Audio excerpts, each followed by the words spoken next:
সবাইকে ঈদ মোবারক। ঈদের দিনও কাজে আসলাম। যাক, আলহামদুলিল্লাহ। প্রবাসীদের জন্য ঈদ বলতে কিছু নাই,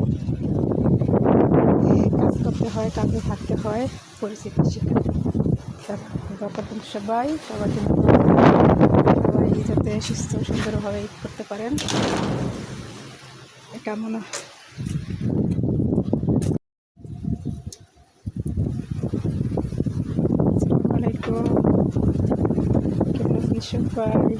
সবাইকে ঈদ মোবারক।